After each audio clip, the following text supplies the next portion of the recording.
My next guest tonight is the world-renowned author that we have been talking about. Please welcome Aristotle.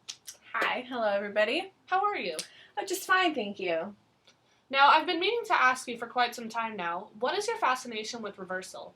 I understand that it is very powerful and moving for a storyline to suddenly change directions in the context of poetry, but why is it so vital to the plot of any great work? Well, the use of reversal helps underline the intensity of the plot. For example, the man who brings the serenity and peace to Oedipus in the beginning of the poem later undergoes a reversal and consequently tells Oedipus the twisted truth of his family, such as his marriage to his mother and the murder of his father. It keeps the audience enwrapped in the story. I see. Now, tell me a little bit about recognition. I know how important recognition is in my own life. Like, if I get lost, I look for street signs or buildings to help me find my place. Or if I don't recognize myself in the mirror, I know I've partied a little too hard on Margarita Thursday here at the Chelsea Lately office.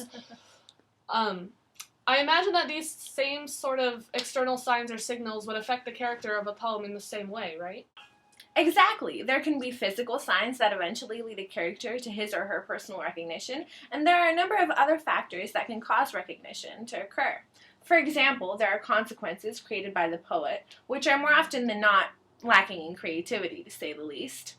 There are reactions to memory or something seen in the past, reactions to true and false inference, and results from incidents themselves that can lead the character to have this astounding change from ignorance to knowledge. Maybe Chewie should be sitting in on this conversation. Needs a little knowledge. Now, the thing that really confuses me is the distinction between an epic poem and a tragedy. Honestly, if I go to a bookstore, I look for something that's short in length and has a colorful cover. And if you were to hand me, let's say, Oedipus the King and Paradise Lost, I wouldn't be able to tell the difference between the two. In fact, I only know anything about Paradise Lost because Miss Literary Critic would not stop talking about it backstage.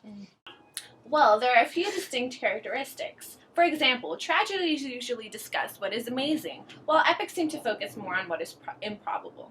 Epics seem to lean more towards harsh understandings, like what people say, think, and do, while tragedies express deeper emotions and feelings. Isn't it also true that epics narrate the story of one character throughout the entire work, while tragedies can show multiple characters and emotions at one time? Precisely. Oh, by the way, I would like to clarify something you didn't really discuss in the reasoning. You didn't quite cover it with your panel. There are three effects to be produced by speech. They are demonstration and refutation, production of emotions, and arguments about importance and unimportance. My friend Sophocles does the best with the second, producing feelings of pity and terror in Oedipus the King. Well, thank you for coming on the show tonight. It was great having you. Thanks for having me. Everyone go to your local bookstore and buy Aristotle's Poetics today.